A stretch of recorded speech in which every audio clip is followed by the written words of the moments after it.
São os quanta reais? Um diálogo galileano com Filippo Salviati, Gianfrancesco Sagredo e Simplício. Tradução de David Viana. Texto original de Jauch. Segundo dia.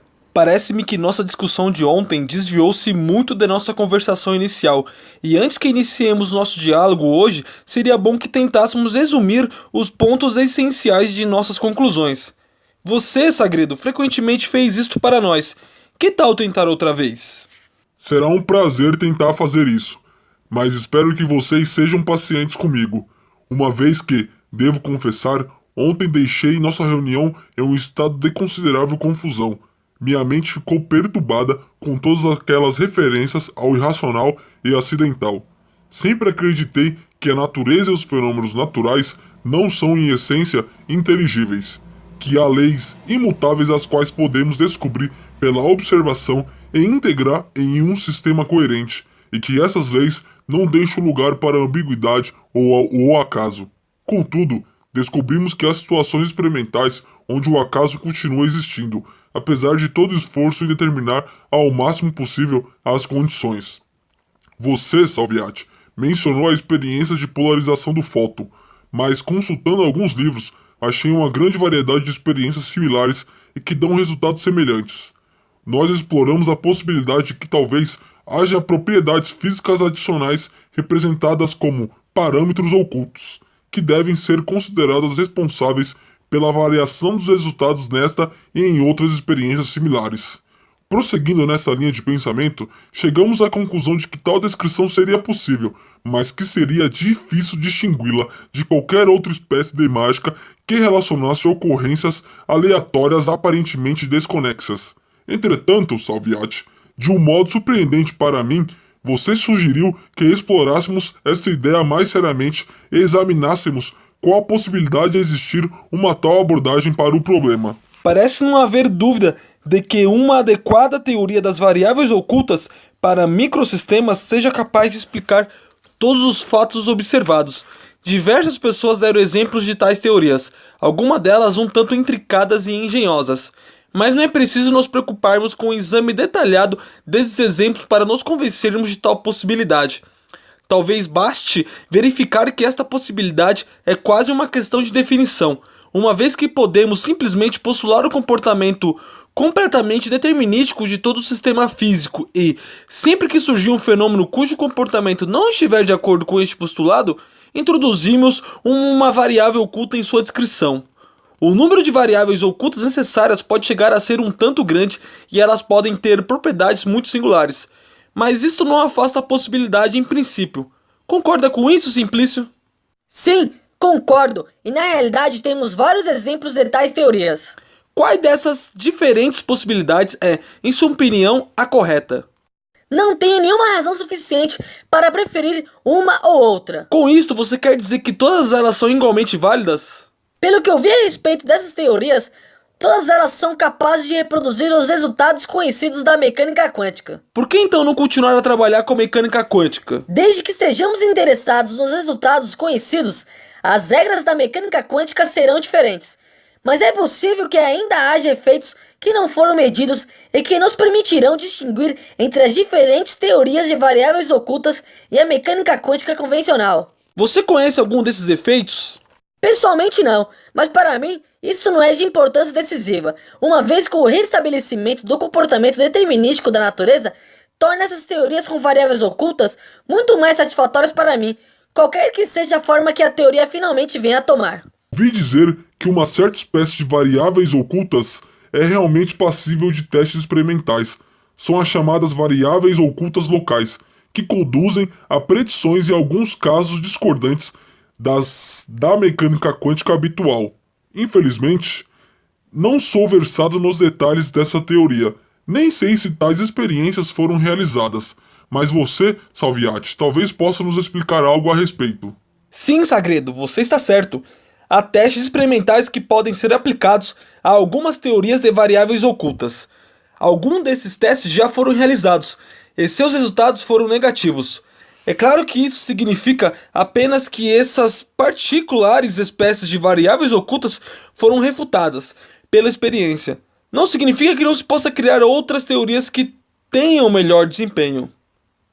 Isto é, as consequências que se esperava observar ou não ocorreram ou ocorreram de modo diferente do esperado. Concordo em grande parte com você, e na realidade, acredito que será sempre possível encontrar uma teoria de variáveis ocultas adequada a todos os fatos observados e capaz de dar-nos uma teoria determinista da física. Simplício, você parece não se dar conta de que acaba de pronunciar a sentença de morte para as teorias de variáveis ocultas. Como assim? Sabe você que uma teoria capaz de concordar com todos os fatos observáveis possíveis não é de fato uma teoria? Sempre pensei que fosse justamente a qualidade de uma boa teoria a de concordar com os fatos. Certamente deve ser, mas a teoria deve também ter o poder de predição para novos experimentos. Uma teoria que pode ser adaptada a toda possível experiência futura não tem poder de predição e, portanto, é inteiramente sem utilidade. Enquanto você falava, lembrei-me de um amigo meu, físico dos mais conhecidos, que trabalha no domínio da física de partículas elementares. Ele é muito inteligente e trabalha de forma extraordinariamente rápida. Como a teoria nesse domínio da física não está ainda bem estabelecida, ele tem, para cada uma das experiências cruciais em desenvolvimento, cerca de 4 ou 5 teorias prontas para quaisquer resultados possíveis que a experiência venha a dar.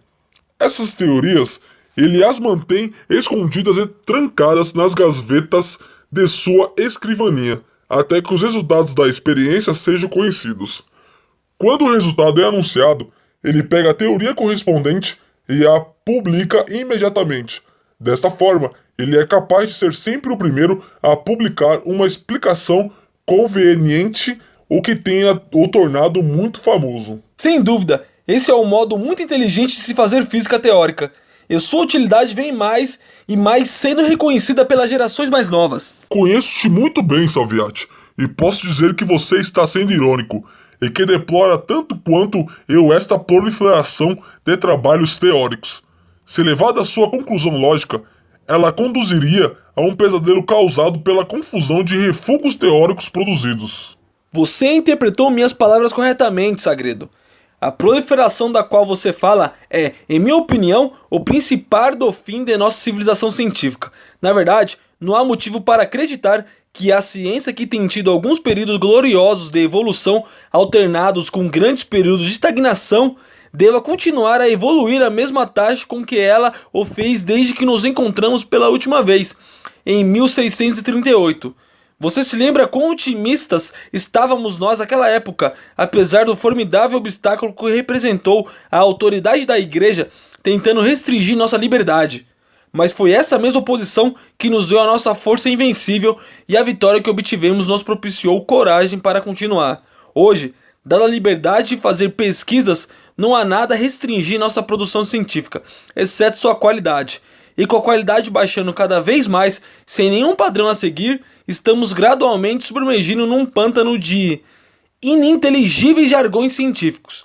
E ainda assim, atingimos um dos grandes momentos em física, pois descobrimos o imensamente rico mundo da microfísica, que põe em dúvida quase todos os conceitos que considerávamos firmemente estabelecidos. Posso concluir de suas observações que você consideraria a concorrência de resultados aleatórios em microfísica como indicador de um limite na aplicabilidade de conceitos tais como o do determinismo, por exemplo? Este é, de fato, o meu sentimento, e não apenas com relação ao determinismo. A própria noção de um sistema como tendo uma propriedade, independentemente de sua relação com o mundo exterior, parece-me insustentável, quando se pensa no vasto material experimental sobre o comportamento de microsistemas. Sinto-me mal quando você fala dessa maneira. Vivemos em um mundo cercado por objetos reais com propriedades objetivas. Na realidade, toda informação que temos sobre microsistemas, tais como fótons, átomos ou partículas elementares, é obtida através de processos e resultados conseguidos nesse mundo da física clássica. Ainda mais, nós sustentamos que todos os corpos macroscópicos da física clássica são compostos de átomos e partículas elementares mantidos juntos por forças de várias espécies. Deve haver, portanto, uma fronteira onde a descrição clássica deixa de ter validade e as propriedades quânticas tornam-se dominantes. Agora, ninguém sabe a posição exata desta fronteira.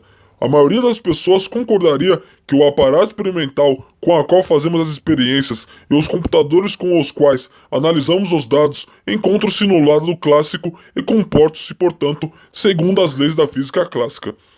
Mas entre a entrada e a saída há um sistema, como os fótons em sua experiência, por exemplo, que se comportam de maneira um tanto diferente de qualquer sistema clássico que conhecemos.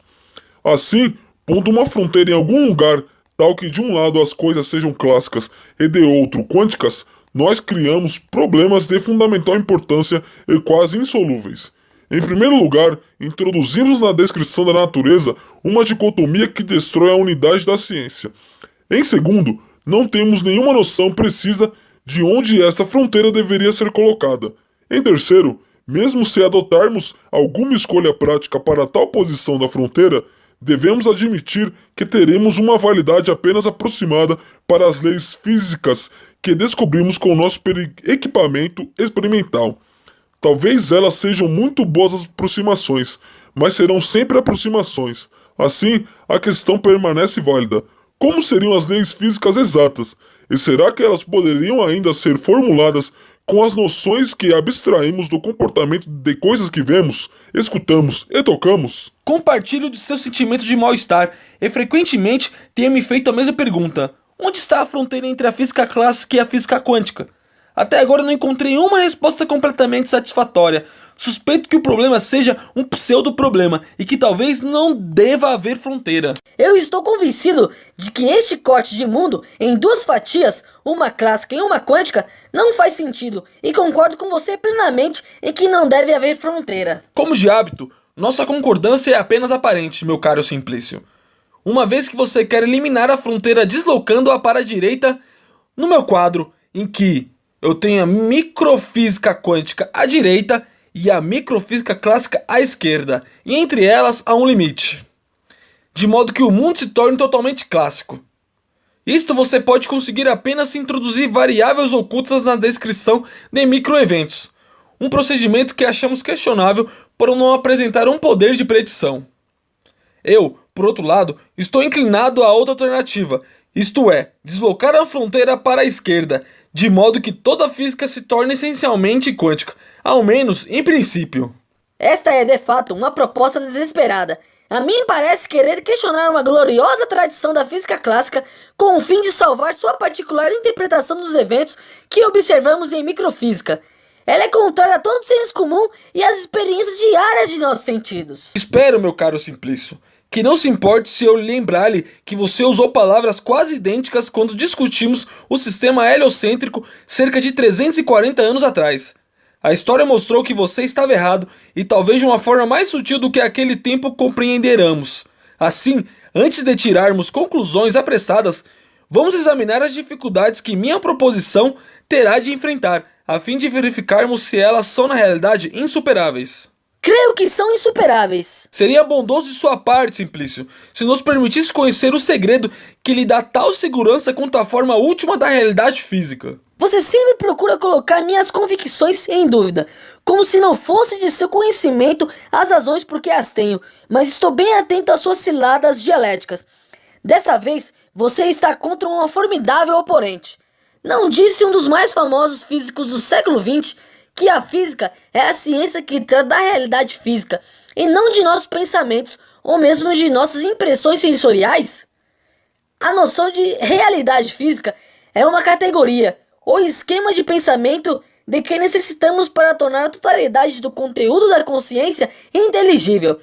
Não podemos dar uma definição de realidade sem nos envolvermos em uma circularidade, mas não há obstáculo em usar um tal conceito como um princípio heurístico, inteiramente justificado por sua utilidade. Assim, guiados por esse pensamento, atribuímos aos objetos físicos, a cada instante, uma posição definida e uma velocidade definida, ou quaisquer outros atributos físicos necessários para uma descrição completa, mesmo que essas quantidades não sejam desconhecidas. Essas quantidades evoluem continuamente no correr do tempo, segundo uma determinada lei física, e nossa tarefa mais nobre é encontrar esta lei. Esse é um programa desafiador, digno dos espíritos mais lúcidos, e as experiências do passado mostrou que seguindo essa linha é possível um progresso verdadeiro. Eu lhe agradeço pela clareza de sua defesa vigorosa da posição realista, com seu corolário da física clássica. Você se importaria em responder-me algumas questões muito elementares? Pois não, tentarei respondê-las tão bem quanto possa. Sabe você se o Sol nascerá amanhã? Ele certamente nascerá. Isso significa que é impensável que tal não aconteça. Não posso dizer que seja impensável, mas seria muito improvável. Em outras palavras, a probabilidade de que ele nasça é tão próxima de 1 que, para todos os fins práticos, é sem utilidade considerar a diferença. Concorda com isso? Sim, concordo. Você também concorda que não é absolutamente certo? Acho que deve ser também admitido. E por que você permitiria uma ligeira falha na certeza absoluta? Nem todos os eventos do sistema solar podem ser preditos com certeza, uma vez que não conhecemos todas as condições iniciais com precisão suficiente para assegurar uma tal previsibilidade. Mas então, se pudéssemos saber com certeza as condições iniciais relevantes, poderíamos prever com certeza o nascimento do Sol amanhã? Sim, creio que sim. Suponha que à meia-noite a lei da gravitação universal mudasse de sinal, de modo a se tornar uma lei de repulsão. O que aconteceria ao sistema solar? Explodiria. E o nascer do Sol? Olhe, sob essas condições, alguém que ainda dispusesse de uma mente pensante jamais ligaria a mínima para o nascer do Sol. Estaríamos todos voando pelo espaço a velocidades sempre crescentes. Não vejo o que você quer provar com uma questão tão fantástica. Não se irrite. Sua resposta não demonstra nada do que efetivamente aconteceria, mas apenas prova que uma tal mudança em uma lei fundamental não é inconcebível e, portanto, para mim, isso parece logicamente possível. A razão por que você pensa que ela seja fantástica é que raramente observamos tais mudanças, ou para ser mais preciso, se houvesse tais mudanças, ninguém ficaria para registrá-las, e assim estamos habituados a afastar tais possibilidades como absurdas. Mas elas não são inteiramente absurdas. Isto pode ser mostrado, por exemplo, pelo fato de que algumas pessoas têm discutido seriamente se as constantes fundamentais da física, tais como a velocidade da luz, carga elétrica, constante de Planck ou a constante gravitacional, não poderiam variar com o tempo. Não existe uma diferença radical entre uma função variando lentamente e uma função descontínua. Uma vez que o princípio da variação seja admitido, o encanto sagrado das leis físicas é quebrado e qualquer coisa pode ser possível.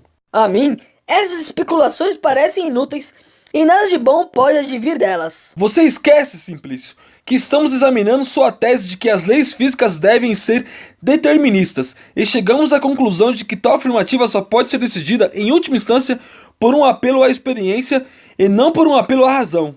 Concordo com isso. Uma vez que você concorda com isso, resta-nos verificar o que a experiência pode nos dizer em suas crenças. Eu creio que a melhor confirmação de minha tese segue de fato de que ela conduz a predições que podem ser verificadas. Por exemplo, quando os cálculos de Le Verrier indicaram que as irregularidades no movimento de Urano eram devidas à presença de um planeta desconhecido, Netuno foi descoberto exatamente no local onde os cálculos predisseram que estaria. Não há dúvida que tais experiências reforçam a crença de que as leis de evolução dos sistemas físicos são completamente deterministas, de modo que do estado presente se pode predizer o estado futuro com certeza, desde que o estado inicial seja suficientemente bem conhecido. O que me perturba um pouco é que não podemos formular esta sua crença de forma muito fácil, exceto em termos antropomórficos. O conhecimento de propriedades suficientes em um instante permite predição de outras propriedades em outros instantes. De qualquer modo, o que tem nosso conhecimento a ver com as leis físicas? Não podemos encontrar uma formulação que evite referência a conhecimento e predição? Penso que tal formulação é completamente equivalente a uma outra, livre dessa objeção. Situações físicas similares são seguidas por efeitos similares. A esta altura, devo intervir por apenas um instante, para observar como vocês reproduzem a linha de pensamentos que conduziu David Hume à sua definição de causalidade. Mas suponho que vocês estão cientes das questões filosóficas enormemente difíceis a que esta definição conduz. Sua advertência, Sagredo, vem a calhar. Então vamos evitar a filosofia e examinar se a última formulação de Simplício pode ser usada para apoiar a sua visão de natureza determinista das leis físicas. A fim de examinar a questão, eu trouxe comigo esta máquina, que é um jogo mecânico chamado Fliperama.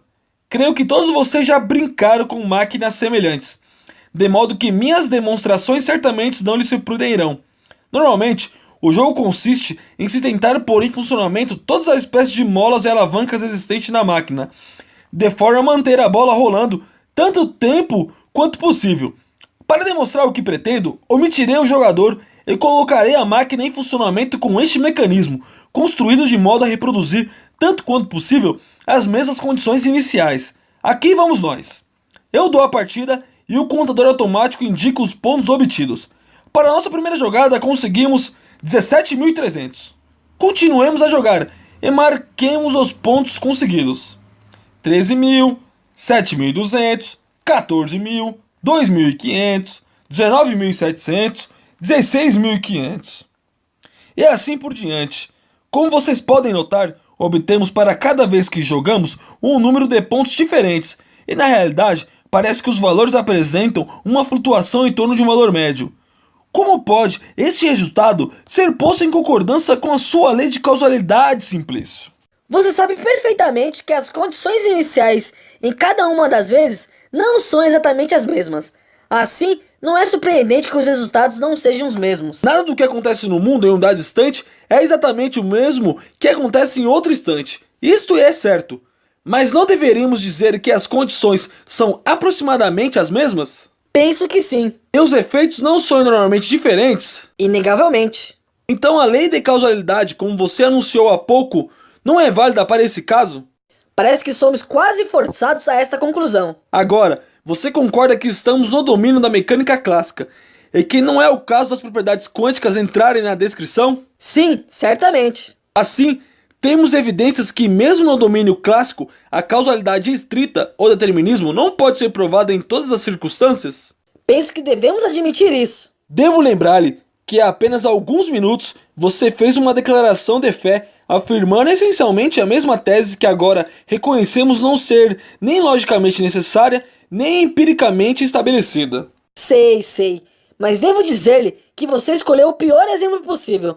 Esta máquina é, de um ponto de vista mecânico, um sistema excepcionalmente complicado, e a equação de movimento para a bola, embora certamente seja clássica e determinista, não pode nem mesmo ser escrita, quanto mais resolvida. Entretanto, creio que se você escolher um sistema suficientemente simples, poderá demonstrar a evolução causal do estado de acordo com a minha definição de causalidade, que você, Sagredo, atribuiu a David Hume.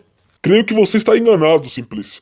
Há vários anos atrás, ouvi uma conferência de um eminente físico que demonstrou-nos que, mesmo para sistemas muito simples, se cai na mesma espécie de problemas que os de fliperama de Salviati. Isso eu gostaria de ver. Não estou certo de poder reproduzir tudo exatamente como ouvi, mas creio que posso contar-lhe os pontos principais da discussão.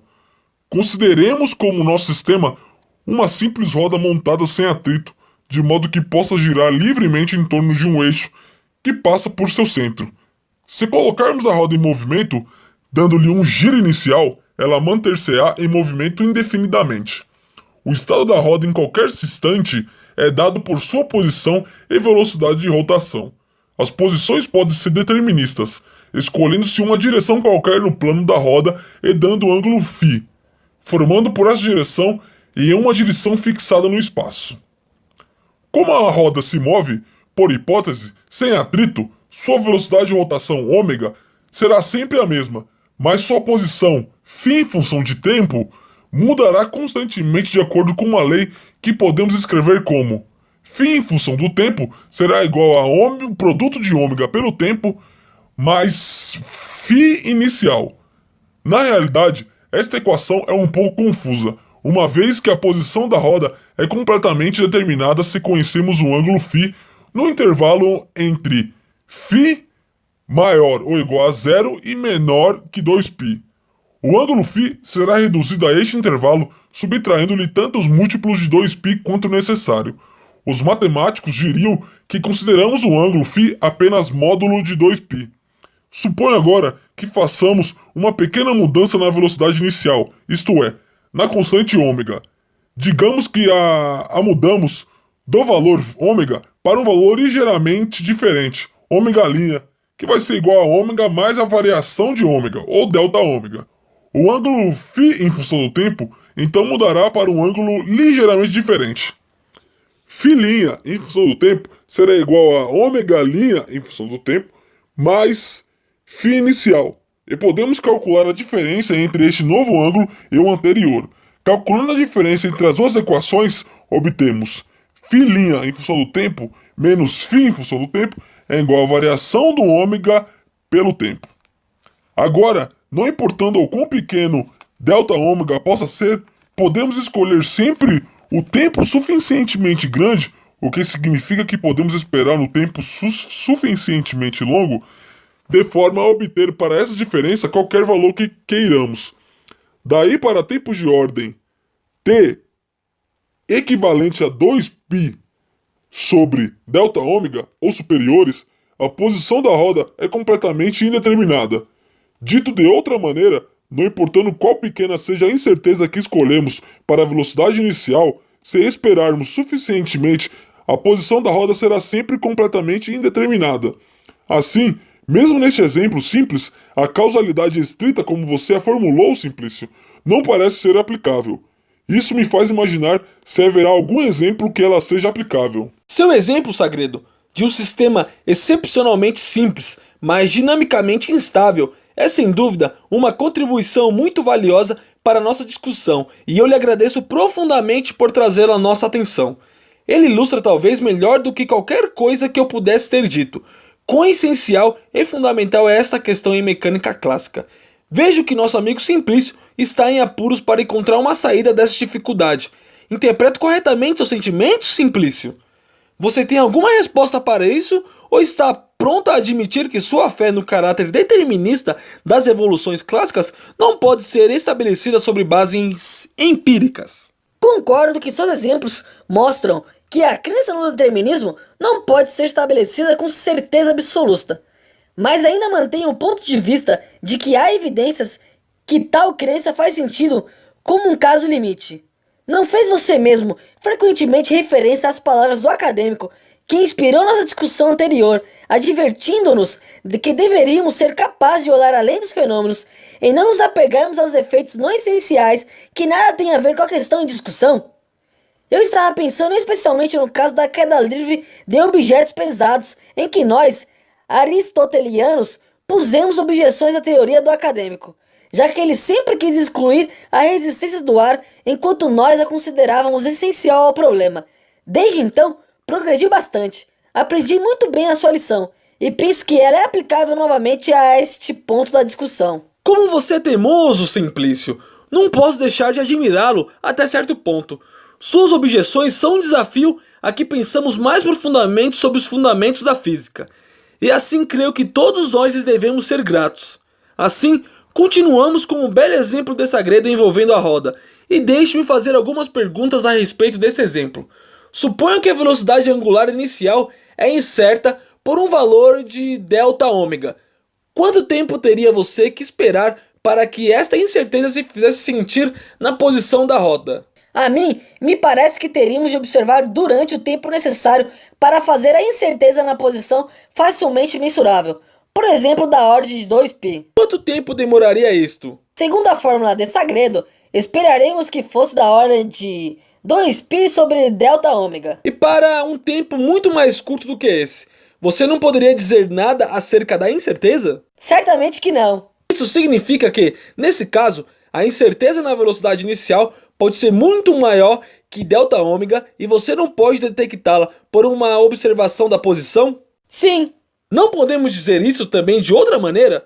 Por exemplo, a fim de determinar uma incerteza na velocidade angular da ordem de delta ômega, precisamos observar a roda por um intervalo de tempo ΔT, onde o produto entre ΔT e delta ômega é maior ou igual a 2π. Isto é um modo conciso de dizer a mesma coisa que acabamos de expressar. Consegue então, deste resultado, que a fim de determinar a velocidade angular inicial com um grau arbitrário de precisão, teríamos de fazer uma medida que durasse um tempo infinito? Esta é certamente uma conclusão inevitável. Não é evidente que tais medidas são, em princípio, impossíveis? Penso que sim. Dessa forma, toda discussão baseada na hipótese da existência de tais dados seria, na realidade, uma discussão vazia? Não sei o que dizer. Salviati, você é admirável. O que você fez com meu simples exemplo é espantoso. Eu ouso dizer que traz à minha mente toda espécie de ideias, sendo uma delas o sentimento de quão mais satisfatório para a mente é contemplar o movimento circular que o retilíneo. No movimento circular, sentimos trazer a eternidade ao alcance de nossa compreensão limitada. O movimento circular é ao mesmo tempo eterno e limitado, e assim oferece um vislumbre de uma verdade perene, da qual a tradição newtoniana descuidou-se. Talvez a fascinação de nosso acadêmico por círculos demonstrasse um insight mais profundo de que seus intérpretes foram capazes de lhe atribuir. Mas deixe-me mencionar uma outra ideia. Sua fórmula para a incerteza da frequência angular e do tempo tem uma grande semelhança com outra fórmula frequentemente mencionada em mecânica ondulatória. Se usarmos a relação de de Broglie entre a energia e a frequência para o movimento circular, obteremos para a incerteza na energia ΔE é igual a H delta ômega sobre 2π. De modo que de sua desigualdade, Salviati, obtenho o produto entre o ΔT e ΔE é maior ou igual à constante de Planck.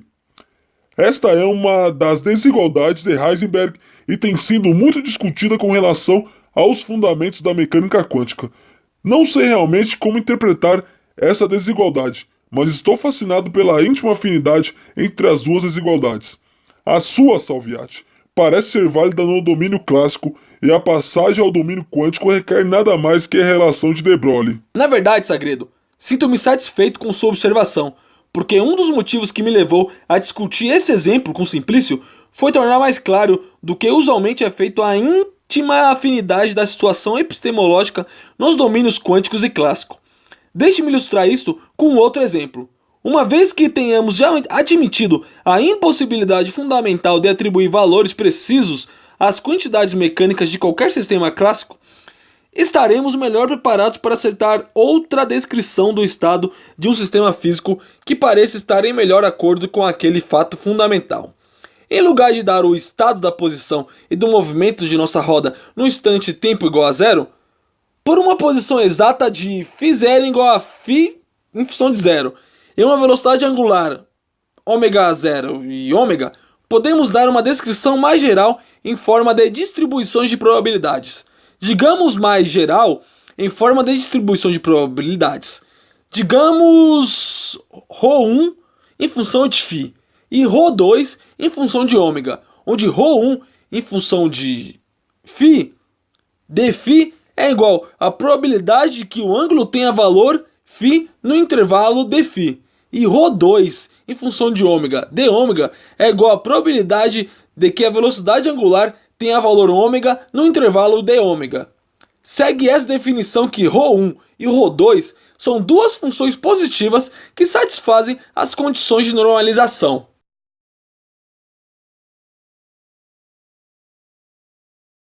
Nós poderíamos, certamente, fazer isso de uma forma um pouco mais geral, introduzindo a noção de medida de probabilidade, de modo que o caso limite do valor exato da posição e velocidade pudesse ser tratado da mesma maneira. Mas a questão no momento não é generalizar. As distribuições de densidade ρ1 e ρ2 são então a representação matemática desses temas, nesse caso a roda, que nós preparamos de algum modo. Elas representam o melhor que podemos dizer sobre as condições iniciais obtidas a partir de qualquer preparação física possível. Por outro lado, se nos forem dadas essas quantidades e a equação de movimento φ em função de tempo igual a ω0t mais ω0, poderemos calcular essas distribuições de probabilidade em qualquer instante posterior. Este parece-me ser um modelo para a formulação da mecânica que está muito mais próximo da situação física real. Sinto que essa formulação dá lugar a uma dificuldade que você evitou mencionar. Qual seria essa dificuldade? Você fala de probabilidade quando define as funções ρ1 e ρ2, Mas probabilidade para um objeto individual não tem um significado bem definido. Podemos falar de probabilidade somente para um membro de um conjunto estatístico, ou um ensemble. Assim, como sua última formulação da mecânica, você não tem mais uma teoria para um sistema individual, mas somente para um ensemble de sistemas convenientemente preparados. Acho que Simplício está certo. Na verdade, quando ele falou, vieram à minha mente alguns dos bem conhecidos problemas relacionados com a interpretação de afirmações probabilísticas. Um indivíduo pode ser membro de muitos diferentes ensembles e ter suas distribuições de probabilidade amplamente indeterminadas, a menos que o ensemble do qual ele é membro seja especificado. Não tenho nenhuma objeção a esta afirmativa. Na verdade, nunca acreditei que a teoria dinâmica pudesse ser considerada estritamente uma teoria para um sistema individual. Mas isto não é certamente o que se ensina nos livros de física clássica. Sim e não. Você está certo quanto à linguagem que as pessoas usam, mas não penso que haja desacordo se considerarmos a essência do assunto. Quase todo mundo concordaria, creio eu, que as leis de mecânica clássica não descrevem as evoluções do estado de um sistema individual. Elas dão um esquema geral de evoluções que é aplicável a uma classe geral de indivíduos. A fim de obter a evolução efetiva de um indivíduo, deve-se especificar as condições iniciais. Agora compreendo porque Newton necessitou de um deus para colocar seus planetas em movimento. É evidente que suas leis de movimento podiam dar-lhe muitas outras soluções que não as observadas para as órbitas planetárias. Não há nada nessas leis que requeira soluções particulares com o número e tamanho exatos dos planetas. E não é natural admitir que a particular disposição dos planetas em órbitas aproximadamente circulares, todas no mesmo plano e com a mesma direção de movimento, mostra a mão do projetista original? Sim, isto era que Newton buscava.